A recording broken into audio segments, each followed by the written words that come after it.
Hello and welcome you all to KP equity.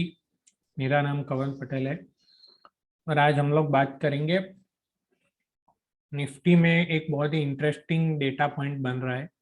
पिछले week में जो भी हुआ और उससे पहले के हफ्ते में जो भी अप्स एंड डाउन्स रहा है और सडनली निफ्टी नीचे जाते जाते अचानक लास्ट वीक में बड़ा बाउंस आया है।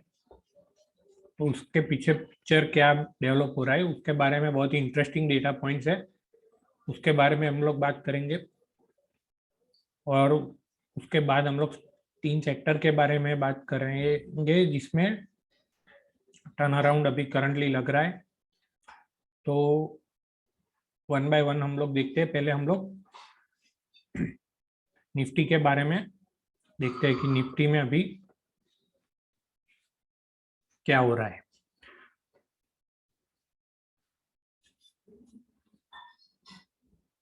तो अभी हमारे सामने निफ्टी का डेली चार्ट है। तो यहाँ पे आपने अगर हमारे प्रीवियस वीडियोस देखे होंगे तो वहाँ पे हमने ब्रेकआउट स्पेशल में बताया था कि निफ्टी एक डाउन ट्रेंड में चला गया है, ठीक है। तो वो भी थोड़ा हम लोग एक देख लेते हैं कि वो क्या हुआ था।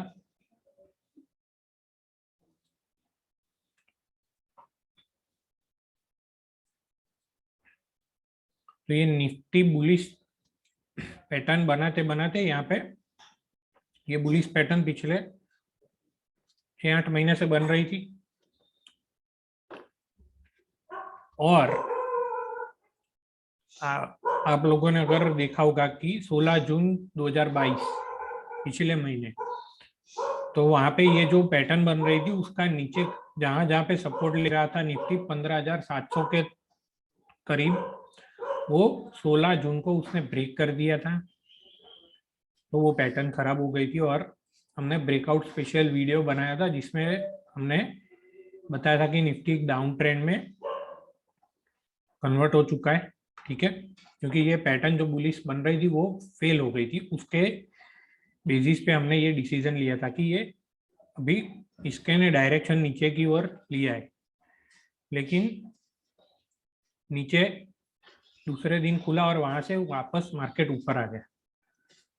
तो ये ब्रेकआउट फेलियर का एक बहुत ही बढ़िया एग्जांपल है, क्योंकि करंटली मार्केट में क्या हो रहा है, ब्रेकआउट की जगह ब्रेकआउट फेलियर ज्यादा वर्क कर रहा है। तो हमारे जो जिन्होंने हमारे basic to advance technical analysis course किया है वहां पे हम लोग ब्रेकआउट फेलियर को कैसे मैनेज करना है हम लोग वो भी दिखाते हैं। क्योंकि ब्रेकआउट पे बाय करना बहुत इजी है या सेल करना बहुत इजी है, लेकिन उसके बाद manage day to day manage करना ही रियल गेम है, ठीक है। तो यहाँ पे क्या हुआ, नीचे की तरह नीचे ब्रेकआउट दिया, नीचे की साइड ब्रेक डाउन दिया और उसके बाद नीचे दूसरे दिन से ही फॉलोअप नहीं आया नीचे की साइड और मार्केट ऊपर चला गया। तो उस टाइम का हमारा स्टॉप लॉस का व्यू क्या था कि ये जो रेड कैंडल जो बनी हुई है बड़ी वाली, उसके हाई का हमने स्टॉप लॉस दिया था। तो वहां पे भी एक इंटरेस्टिंग बन रहा है, देखो भाई वहां पे मैं देखा तो इसका हाई क्या है, तो इसका हाई है 15,863, ठीक है। तो यहाँ पे मैं एक हॉरिजॉन्टल लाइन ड्रॉ कर देता हूँ। तो ये 15,863 अगर उसके ऊपर क्लोज दे देता है तो निफ्टी को वो डाउन व्यू हम लोग निगेट कर देंगे, यानी कि अभी आगे अब ट्रेंड है कि नहीं वो बाद में पता चलेगा, लेकिन हम लोग डाउन ट्रेंड लेके अभी नहीं चलेंगे, डाउन साइड व्यू लेके नहीं चलेंगे, ठीक है। तो ये हाई के आसपास देखो, यहाँ पे ये हाई हाई यहाँ से नीचे नीचे ऊपर आए, यहाँ पहले 27 जून को ऊपर खुला उसके ऊपर और उसके ऊपर क्लोज नहीं हुआ, नीचे बंद हुआ। उसके बाद अगले दिन एक मतलब ये दिन गिन के 1 2 3 4 5 6 7 7 दिन वो 15,863 के आसपास आया, उसके ऊपर भी रहा, कई बार ऊपर खुला भी सही, लेकिन उसके ऊपर क्लोजिंग नहीं दी। क्लोजिंग उसके ऊपर बहुत जरूरी है ताकि जो लोग बेरिश व्यू लेके बैठे हैं उनका स्टॉप लॉस ट्रिगर हो। तो 7 दिन जो काफी मार्केट में उठक पटक हुई है, ऊपर नीचे मार्केट हुआ है, वहां पे 15,863 के ऊपर क्लोज नहीं दिया है, उसके ऊपर गया इंट्राडे में या उसके ऊपर ओपन हुआ, लेकिन क्लोज हर बार 15,863 के नीचे ही हुआ ये 7 दिन। और 7 दिन मतलब आप अगर मार्केट में लाइव रहते हो तो आपको लगेगा लाइव मार्केट में कि अभी ये ऊपर ब्रेक हो गया और मार्केट वहां से ही नीचे आता है। लेकिन अभी 3 दिन पहले यानी कि 6 जुलाई 2022 को उसके ऊपर क्लोजिंग दे दी यहाँ पे, ठीक है। और वहां से 3 दिन में ही मार्केट ने यहाँ से ये रन अवे मूव दे दिया। तो ये 6 जुलाई को ये हमारा बेरिश व्यू 15,863 के ऊपर क्लोजिंग आ गई, तो बेरिश व्यू निगेट हो गया। अब हम लोग डाउन ट्रेंड के बारे में नहीं देख रहे, अभी हम लोग क्या देखेंगे, बाउंस के बारे में। तो बाउंस कहाँ तक आ सकता है निफ्टी में, तो पिछला स्विंग आई है वो 15,750 के आसपास, वहां तक ये बाउंस अभी एक्सटेंड हो सकता है मैक्सिमम। उसके बाद देखेंगे, करंटली व्यू यही है कि 16,750 तक का बाउंस पॉसिबल है, ठीक है। और अभी ये पिछले 3 दिन में ये रन अवे मूव क्यों आया है, तो वो भी इंटरेस्टिंग है। पहले हमने ये देखा कि डाउन मूव आया और उसके बाद फॉलो अप मूव नहीं आया, बाउंस आ गया, ठीक है। उसके बाद ये जो डाउन मूव का जो स्टॉप लॉस है वो भी काफी 6-7 दिन 60 ट्रेडिंग सेशन मार्केट ने ऊपर नीचे करके उसके 8वें दिन मार्केट ने उसके ऊपर क्लोज दिया, तो वो भी एक इंटरेस्टिंग सेकंड डेटा पॉइंट था। और ये जैसे ही इसके ऊपर क्लोज हो उसके बाद 3 दिन आप देखोगे तो रन अवे मूव आ रहा है, गैप अप ओपनिंग हो रहा है, मतलब ओवरनाइट ही मार्केट ऊपर चला जा रहा है।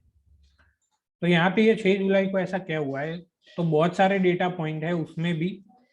कई ग्लोबल क्रूड ऑयल नीचे आ गया है, कमोडिटी प्राइस नीचे आ गए हैं, लेकिन एक और डेटा पॉइंट है जहाँ पे बहुत कम लोगों की नजर गई है और मार्केट वो डेटा पॉइंट काफी क्लोजली देखता है, और हिस्ट्री में काफी बार उन्होंने ये डेटा पॉइंट को रिस्पेक्ट दिया है। तो ये 6 जुलाई का मनी कंट्रोल का एक रिपोर्ट आया है 6 जुलाई को। उसमें क्या बताया गया है कि retail participant sinks to 5 years low on market downturn. मतलब ये जो 6-8 महीने दिक्कत भरे रहे मार्केट में, उथल पाथल हुई है जो भी, तो उसकी वजह से मार्केट में रिटेल पार्टिसिपेंट्स मतलब भाग गए, मार्केट में आने को तैयार नहीं है, सबसे कम लेवल पे है। तो ये डेटा पॉइंट मार्केट को बहुत ही पसंद है बॉटम बनाने के लिए। अभी बॉटम बनाए कि नहीं वो अभी हम लोग शॉर्ट नहीं बता सकते, क्योंकि अभी ऐसा चार्ट पे कुछ नहीं है। लेकिन एक generally down side sell side view fail हुआ है, तो वो भी एक अच्छा एविडेंस गिन सकते हैं कि मार्केट यहाँ से ऊपर जाना चालू हो जाए। तो रिटेल पार्टिसिपेंट जब भी लो होता है तो मार्केट बहुत ही बढ़िया मूव देते हिस्ट्री में रहा है, क्योंकि रिटेल पार्टिसिपेंट जनरली एक्सट्रीम आते हैं, मार्केट एकदम ओवरबॉट सिचुएशन में हो तब,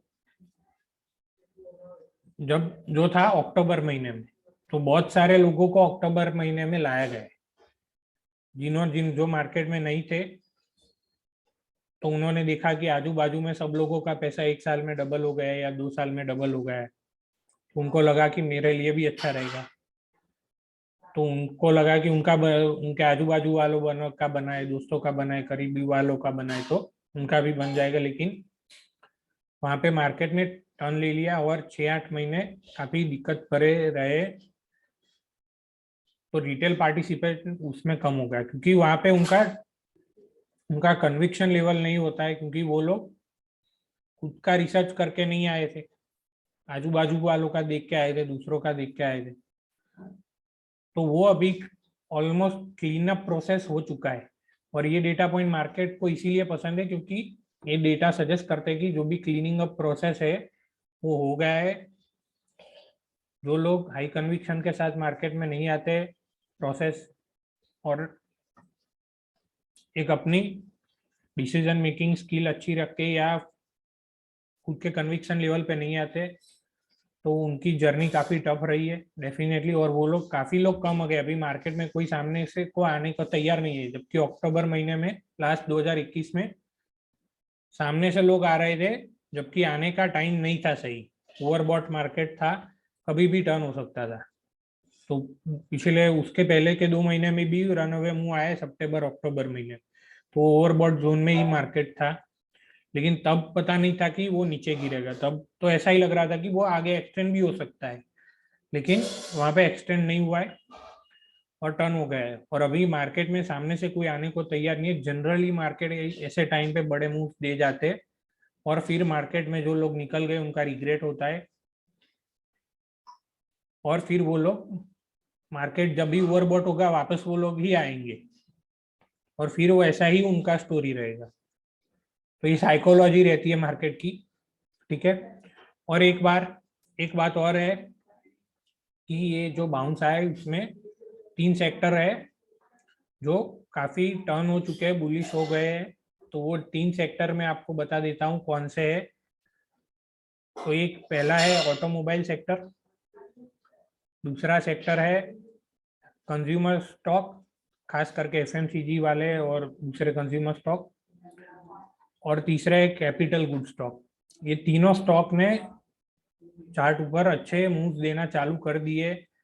और क्योंकि मैं सेबी रजिस्टर्ड रिसर्च एनालिस्ट हूँ, तो डिस्क्लोजर ये है कि हमने हमारे क्लाइंट को और स्मॉल स्केल प्लेटफॉर्म पे भी इन्वेस्टमेंट में ये सेक्टर में से एडवाइस दिया है। तो आप अपना खुद का रिसर्च कीजिए और अपने फाइनेंशियल एडवाइजर्स की कंसल्टेंट के बाद ही देखिए, क्योंकि यहाँ पे मैं अपने स्टॉक स्पेसिफिक डिस्कस नहीं कर पाऊंगा, क्योंकि वहाँ पे मेरा पर्सनल इंटरेस्ट है, क्योंकि मैंने अपने क्लाइंट का वहाँ पे उनकी पोजीशन हो सकती है। तो आप स्टॉक स्पेसिफिक अपना खुद का ही रिसर्च कीजिए। लेकिन ये 3 सेक्टर अभी बुलिश लग रहे हैं। और चौथा एक सेक्टर है बैंकिंग सेक्टर और फाइनेंशियल सेक्टर, एनबीएफसी या बैंकिंग सेक्टर, जो लैंडिंग बिजनेस में स्पेसिफिकली। तो उसके बारे में भी हम लोग एक स्पेशल वीडियो आपके लिए बनाएंगे। अभी आप इसके बाद नेक्स्ट वीडियो ये होगा बैंकिंग सेक्टर में के बारे में, तो वो भी आप देखिए जगह जरूर। और हमारे चैनल को सब्सक्राइब कीजिए और अपने आसपास वालों को शेयर कीजिए, क्योंकि यहाँ पे कोई हम लोग का इंटेंशन यही है कि आपको स्पेसिफिक एक्शनेबल चीजें क्या नहीं करनी और क्या करनी उसके बारे में ही हम लोग बताते हैं। क्योंकि डेली कोई भी स्टॉक के बारे में स्टोरी या न्यूज रन करने से मेरे को नहीं लगता है कि रिटेल इन्वेस्टर का या किसी का भी पैसा बनता है।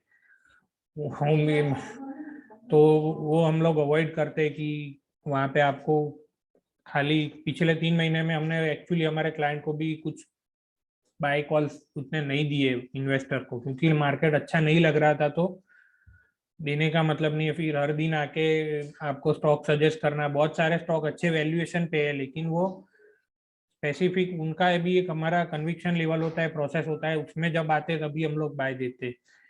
बहुत सारे स्टॉक अच्छे वैल्यूएशन पे है, अच्छे लेवल पे है करंटली, लेकिन उसका टाइम आएगा तो ही लेंगे। भी आईटी सेक्टर और मेटल सेक्टर बहुत अच्छे वैल्यूएशन पे, लेकिन हमारे अवॉइड लिस्ट में ही है, क्योंकि पता है कि वो एक्सपोर्ट ओरिएंटेड स्टोरी है और अभी इंडिया के बाहर का स्टोरी अच्छी नहीं चल रही, क्योंकि अभी रिसेशन का एक जो स्टोरी चल रही है ग्लोबली, इंडिया में अभी नहीं लग रहा है अभी तो ऐसा कोई कि है। लेकिन अमेरिका में काफी स्ट्रॉन्ग डेटा पॉइंट आ रहा है कि रिसेशन आ सकता है, और बहुत ही स्ट्रॉन्ग टॉक चल रहा है अभी। रिसेशन आएगा नहीं आएगा वो तो टाइम ही बताएगा। लेकिन अगर अमेरिका में रिसेशन आता है और डेवलप कंट्री में आगे रिसेशन आता है, तो वो जनरली इंडिया के लिए अच्छा रहता है उसके बाद का टाइम, क्योंकि वो क्रूड ऑयल को काफी नीचे ले आता है। क्रूड ऑयल काफी नीचे आ जाता है, तो क्रूड ऑयल हम लोग काफी इंपोर्ट करते हैं, तो उसमें हमारे इंपोर्ट बिल काफी बड़ा रहता है क्रूड के ऊपर। तो क्रूड नीचे आएगा तो हमारे इंपोर्ट बिल काफी कम हो जाएगा, तो हमारी ओवरऑल जो हमारा जो भी खर्चा रहता है वो काफी कम हो जाएगा। तो उससे क्या रहता है, जनरली हिस्ट्री में भी देखोगे तो रिसेशन जब भी अमेरिका में आता है उसके 1 2 3 साल इंडिया काफी अच्छा परफॉर्म करता है। लेकिन दिक्कत ये है कि ये रिसेशन में अगर इंडिया पार्टिसिपेट नहीं करना चाहिए, इंडिया में भी रिसेशन आ गया तो ये सब स्टोरी रिवर्स हो जाएगी, सब कुछ बुलिश स्टोरीज वर्क नहीं करेगी। लेकिन ये अमेरिका तक, अगर अमेरिका में भी अभी कंफर्म नहीं हुआ है, लेकिन अमेरिका में आता है या फिर यूरोपियन कंट्री में या डेवलप्ड कंट्री में आता है, तो वो क्रूड को काफी नीचे रखेगा। उससे क्या होगा कि हमारा इंपोर्ट बिल कम रहेगा और हम जनरली हमारी डोमेस्टिक स्टोरीज उस टाइम काफी वर्क करेंगी। तो अभी जो मैंने बताया है 3 सेक्टर, ऑटोमोबाइल, कंज्यूमर और कैपिटल गुड, ये तीनों डोमेस्टिक सेक्टर ही है। तो उसमें अभी स्टॉक में मूव आना भी चालू हो गया है, पिछले 1-2 हफ्ते से वहां पे मूव चालू हो गया है, और हमने भी उसमें काफी ट्रेडिंग में भी काफी मूव कैप्चर किए, और हमने इन्वेस्टिंग में भी जो भी हमारी प्रोडक्ट है उसमें भी काफी सजेस्ट किया है। तो अगर आप उसके हमारे इन्वेस्टमेंट प्रोडक्ट अगर सब्सक्राइब करना चाहते हो तो आप हमारी वेबसाइट पे जा सकते हो kpequity.com पे। तो वहां पे जाके रिसर्च सर्विस में हमारी एक ही प्रोडक्ट है, medium term research service, momentum investing. तो उसके बारे में आप केपी इक्विटी में रिसर्च सर्विसेज में जाओगे तो यहाँ पे ये मीडियम टर्म रिसर्च सर्विस है, उसके बारे में डिटेल यहाँ पे दी गई है। और अगर आप वो सब्सक्राइब करना चाहते हो तो यहाँ पे ऊपर सब्सक्रिप्शन बटन पे जाके आप सब्सक्राइब कर सकते हो। उसकी pricing generally yearly 10,000 rupees currently है। तो अगर आप 5 लाख रुपए का भी पोर्टफोलियो आपका है तो आपको ये सर्विस लेस देन 2% में आपको देगी। तो वहां पे आप हमारी सर्विस सब्सक्राइब कर सकते हो। जो अगर लेस देन 2% है which is less than mutual fund में तकरीबन 2 से 2.5% की वो लोग आपको लेते हैं, ठीक है, चार्जेस। तो आपका पोर्टफोलियो जितना बड़ा होगा उतना आपको ये रिसर्च सर्विस का कॉस्ट परसेंटेज टर्म में कम रहेगा।